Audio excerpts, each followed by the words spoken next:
ఆంధ్రప్రదేశ్లో ఆ ఎంపీని ఎమ్మెల్యేలు ఏమాత్రం లెక్క చేయడం లేదట.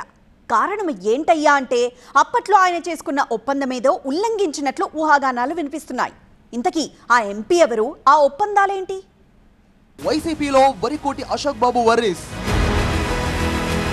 కోరుకున్న కొండపై వారి వల్లే దక్కట్లేదా? సొంత ఇలాఖాలో హౌస్ఫుల్ బోర్డు పెట్టేశారా? ఆవిర్భావం నుంచి కొండపులో గెలుపు వైసీపీకి కలగానే మిగిలింది. అయితే ఇక్కడ వలస నేతల పోటీయే ఆ పార్టీకి శాపంగా మారింది అన్న అభిప్రాయం ఉంది. 2019కి ముందు, ఆ తర్వాత 2024 ఎన్నికలకు ముందు 2 సార్లు పార్టీ ఇన్ఛార్జ్గా పనిచేసిన లోకల్ నేత వరికోటి అశోక్ బాబుకు పోటీ చేసే అవకాశం మాత్రం దక్కలేదు. ఇటీవల ఎన్నికల్లో హైకమాండ్ ఆదేశాలతో కొండపి నుంచి వేమూరుకు వెళ్లి పోటీ చేసిన అశోక్ అక్కడ కూడా ఎదురీదాల్సిన పరిస్థితి.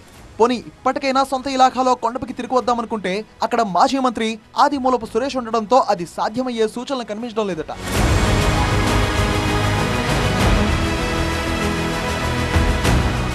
ఎన్నో ఏళ్లుగా కొండపిలో లోకల్ లీడర్కి పోటీ చేసే ఛాన్స్ ఇవ్వాలి అన్న డిమాండ్ స్థానిక వైసీపీలో ఉంది.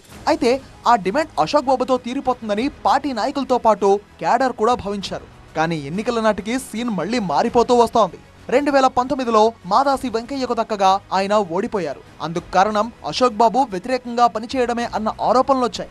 అయితే 2024 ఎన్నికల ముందు వరకు ఇన్ఛార్జ్గా ఉన్న మాదాసి వెంకయ్యను పక్కన పెట్టేసి అశోక్ బాబుకు హైకమాండ్ అవకాశం ఇవ్వడంతో ఈసారైనా టికెట్ పక్కా అనుకున్నారు. కానీ అనూహ్యంగా ఎర్రగొండపాలెం నుంచి ఆదిమూలపు సురేష్ ని తీసుకొచ్చి బరిలో దింపింది అధిష్టానం. అశోక్ ను వేమూరుకు పంపింది. అయితే కూటమి గాలిలో ఈ 2 చోట్ల వైసీపీ ఓడిపోయింది.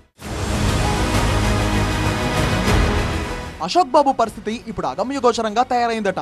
కొండపిలో ఓడిన సురేష్ సొంత నియోజకవర్గం ఎర్రగొండపాలెం వెళ్తారనే ప్రచారం జరిగినా అది కుదిరేలా కనిపించట్లేదు.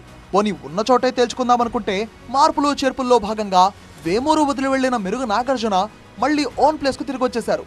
దీంతో అటు కొండపి తిరిగి వెళ్లలేక, ఇటు వేమూరుని పట్టుకుని వేలాడలేక రాజకీయంగా ఇబ్బందులు పడుతున్నారట అశోక్ బాబు. అధికారిక ప్రకటన రాకపోయినా వేమూరులో అశోక్ బాబును తప్పించేందుకు నాగార్జున తెర వెనక మంత్రంగా నడుపుతున్నారు అనే ప్రచారం జరుగుతోంది. హైకమాండ్ పెద్దలు మాత్రం అబ్బే అదేమీ లేదంటూ అశోక్ కు భరోసా ఇస్తున్నారట.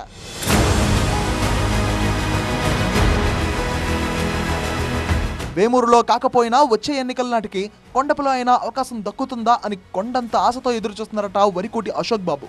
అక్కడ ప్రస్తుతం వైసీపీ ఇన్ఛార్జ్గా ఉన్న మాజీ మంత్రి ఆదిమూలపు సురేష్ త్వరలోనే టీడీపీలో చేరి సొంత ఇలాఖా ఎర్రగొండపాలెంకి షిఫ్ట్ అవుతారు అన్న ప్రచారం జరుగుతోంది. ఒకవేళ అదే జరిగితే తనకు మరోసారి అవకాశం ఇవ్వాలని అశోక్ బాబు డిమాండ్ చేస్తున్నట్టు తెలుస్తోంది. అయితే సురేష్ మాత్రం తాను పార్టీ మారే ప్రసక్తే లేదని, ఏదున్నా ఇదే పార్టీలో ఇదే కొండపలో తేల్చుకుంటా అని చెప్తున్నారు. మరి అశోక్ బాబు ఆశ నెరవేరుతుందా, త్యాగాలకే పరిమితం అవుతారా అన్నది ఇప్పుడు సస్పెన్స్ గా మారింది.